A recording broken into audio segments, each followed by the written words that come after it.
Okay, let's talk about capacitance. So if I take two lines and call them charge plates, imagine they're in 3 dimensions. Should I try and draw that? I won't draw the lower one, right? Okay. 2 plates, and I want to charge them. So the usual way we do that, practically speaking, is to hook the 2 plates up to a battery. That's the symbol for a battery. And the plate that's hooked to the positive terminal becomes charged positively, and the plate that's hooked up to the negative terminal has an equal amount of negative charge. And so the charge on each plate is called the charge on the capacitor. We use the symbol 2. The voltage that we apply across the plates is V. And the amount of charge that goes on there divided by the voltage is what we call the capacitance, C.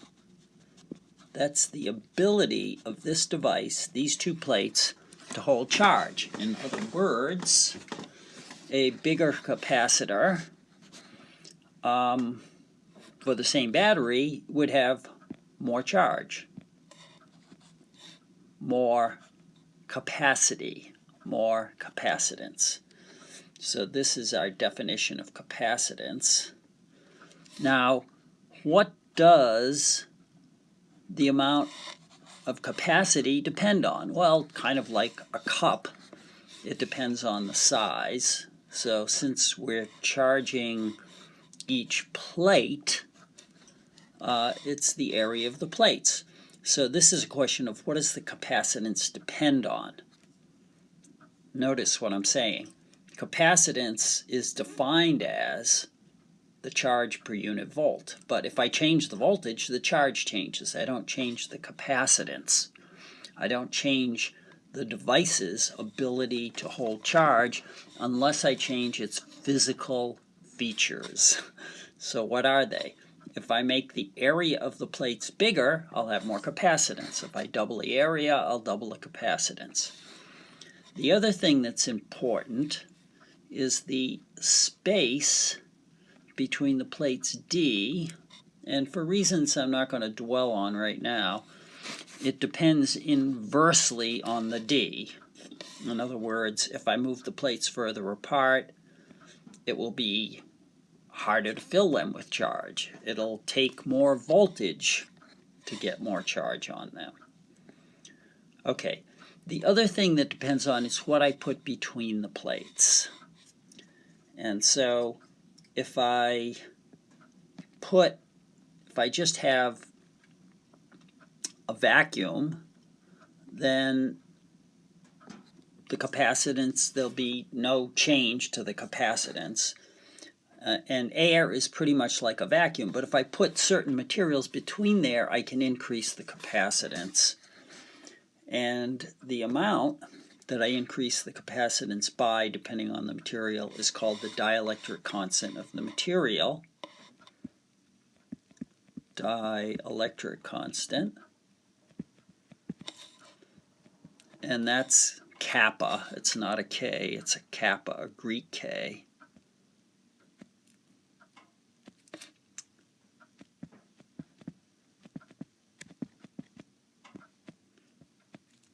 And the only thing that remains to go in there is the epsilon naught. That's just the constant of nature that has to do with electric field and electrostatics.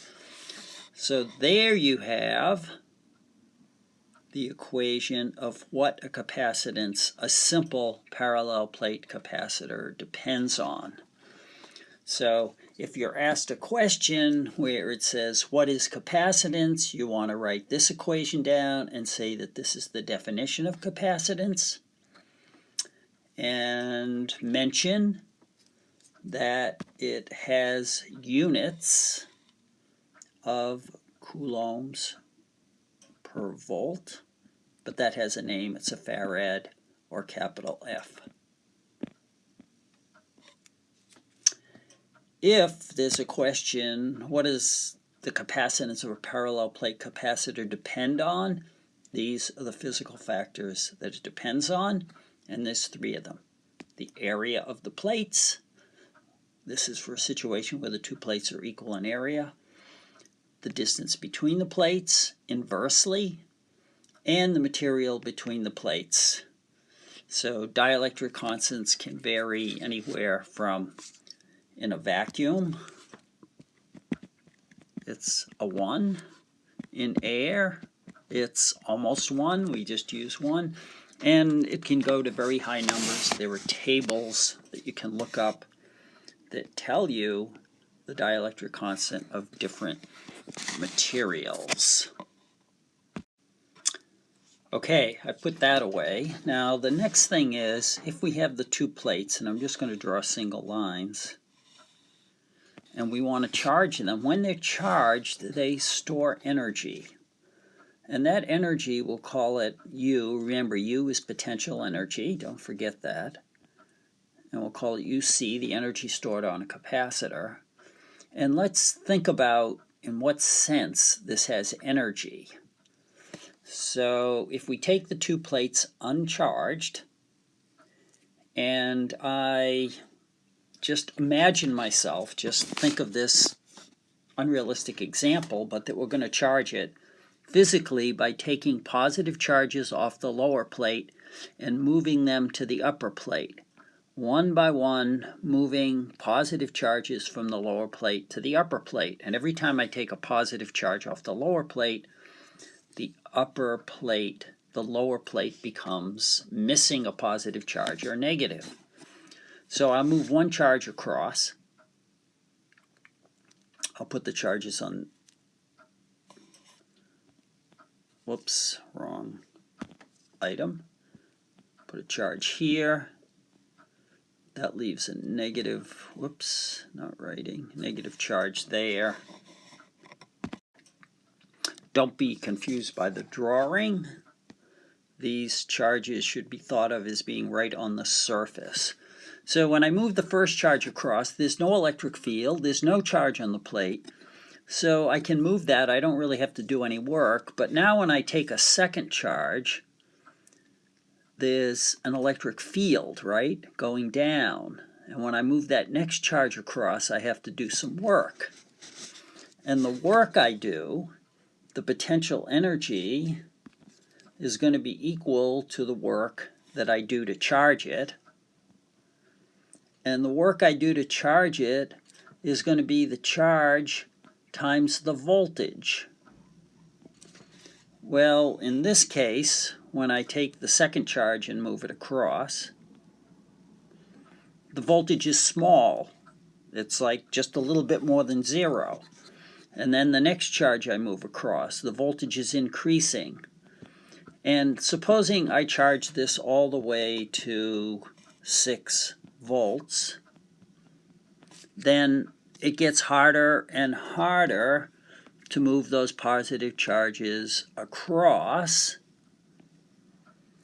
And so the voltage that I'm moving against is only 6 volts at the end, and it was 0 volts in the beginning. And so that leads us to the fact that the average voltage that I charged against would be from between 0 and 6, or 3 volts. And that's the idea, if you get it, I hope. That leads to the fact that the energy stored on a capacitor, the work done necessary to charge the capacitor, is 1/2 the total charge. I'm going to write it with the uppercase Q, the total charge times the voltage. And by extension, referring back to this equation, C equals Q over V, we can get two other forms for this equation by replacing Q with CV. We can get 1/2 CV squared, or by replacing the V with Q over C, we get the third equation, 1/2 Q squared over C. So there's three different forms. This is the basic form. This is how you should think of it. The essential idea that a charge times a voltage gives you an energy. Remember, volts are joules per coulomb. So that's an important concept. So this is the basic equation, but by using this little equation over here, we can substitute out and come up with two other forms that might be useful to us. Next, adding capacitors in series. So let's take a series of 3 capacitor. And series means they connect one after the other. They could be the same size or they could be different sizes, different capacitances. So we'll call this C1, C2, and C3. And when they're in series, they add this way. 1 over C total equals 1 over C1 plus 1 over C2 plus 1 over C3. And the result of this inverted equation means that the total of the 3 capacitors ends up being less than the smallest capacitor. It's not intuitive at all, but a single capacitor equivalent to these 3 would have to be smaller than C1. And one way to think about that is the battery will charge this plate and it will charge that plate, and the space in between, the charge will separate. So the other feature of capacitors in series is that the charge on each capacitor, the charge on Q1, the charge on Q2, and the charge on Q3, on C3, Q3, will all be equal. That's just the way it is because of the way they were arranged.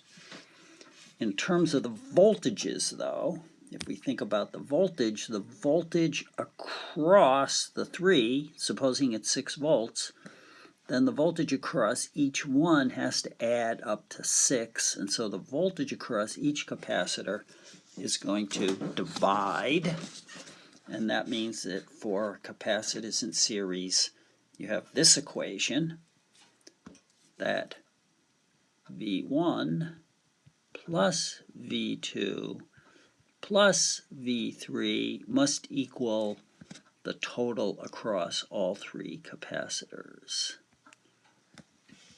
Okay? Now, if we go to capacitors in parallel, we have a small capacitor, a medium-sized capacitor, and a larger capacitor, all in parallel.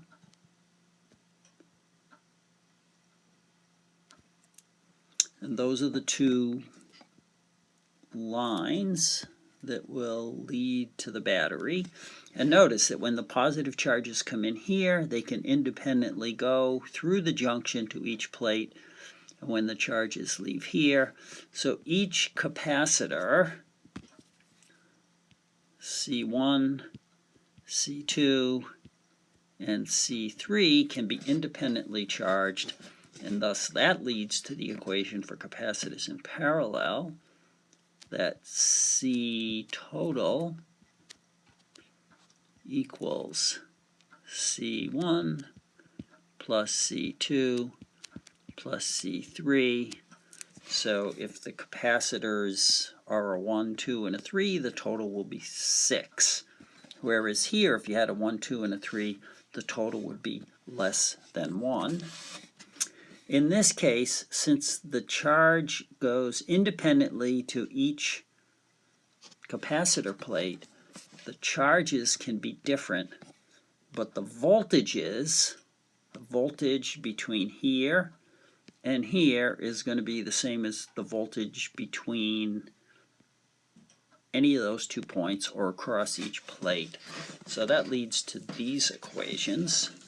Try to understand and not just memorize. It leads to the equation that V1 will be equal to V2, will be equal to V3, will be equal to the total voltage across each one. They all have the same voltage, but opposite to the capacitors in series. Q1 plus Q2 plus Q3 all added together will be the total charge delivered to the 3 capacitors. So if a total charge of 10 coulombs or 10 nanocoulombs is sent to all 3 plates, let's say, for example, we have on the first one, I'll change the numbers, 1 nanocoulomb, 2 nanocoulombs, 3 nanocoulombs, then the total will be 6 nanocoulombs over the 6 plates, and that's how much charge would go on a single equivalent capacitor if we added all 3 and replaced it by a single capacitor. Okay, to keep this video from getting too long, I'm going to jump right into a complicated circuit, and using all this information, we won't bother with the energy, that's easy enough. We want to calculate all the parts of this circuit. So we want to find out, we have 4 capacitors, the values are given. C1 is 4 microfarads, C2 6 microfarads, C3 3 microfarads, and C4 9 microfarads, arranged in this way with a 10-volt battery. What will be the charge and the voltage on all 4 capacitors? Let's figure all of that. And so I'm going to ask you to pause the video and do as much of this as you can. If you can't do any of it, you can just watch. But try and do as much as you can before you watch what I do. Okay, if you didn't know what to do, you should combine C2 and C3 in series. That's where you have to start, with the simple series arrangement of C2 and C3, and you use these equations to do that. And if you haven't done that, pause and do it. If you have, you should have gotten that 1 over 6 plus 1 over 3 inverted again gives you an equivalent capacitance for C2 and C3 of 2 microfarads, and that makes sense because a 6 and a 3 have to end up being in series less than that. The next step is straightforward. These are equivalent to a 2, and they're in parallel with the 4, and so when you add all 3 of those and you get C1, 2, 3, that's what I'm going to call it, the combination of those, you're adding a 2 and 4 and you're getting 6 microfarads. And then the last step will be to take this, which is equivalent to 6, and add it to the 9. That's series. And so it's 1 over 6 plus 1 over 9 inverted. And if you did that, if you haven't done it, pause and do it. If you have, what you should have gotten was that C total, the 1, 2, 3, 4, the 1 over 6 plus 1 over 9 gives you 3.6 microfarads. That's correct. It's smaller than 6. And now we're ready to work our way back and find the charges and the capacitance. So I didn't draw all those circuits, those simplified circuits, but if you're first starting out, you should draw the circuit so you can refer back. So now, working our way back, what we notice, what you should notice, is that the battery is putting the entire charge. Whoops, let's find the total charge. So Q total, pause and do this if you haven't already done it, is going to be, following our equation, Q total is going to be C total times V total, and the C total is the 3.6 times the 10 volts. Should have gotten 36 microcoulombs. Pay attention to the units. Capacitance farads, charges in coulombs. So what do we know? We know that, just looking at the circuit, that there's going to be 36 microcoulombs of charge here, and 36 spread out over this.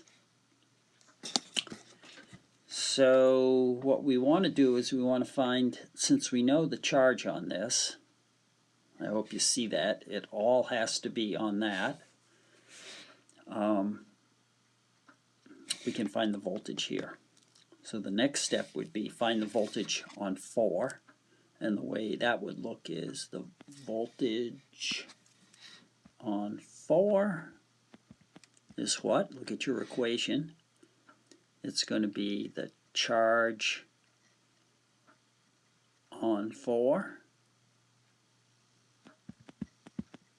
divided by the capacitance of 4. And the charge on 4, we already concluded. I hope you understand that. It's the 36 microcoulombs divided by the 9 microfarads, so the micros cancel, and that gives us a value of 4 volts. Does that make sense? Yes, there's 10 volts here, so part of it is going to be here, and part of it is going to be across this combination of 3.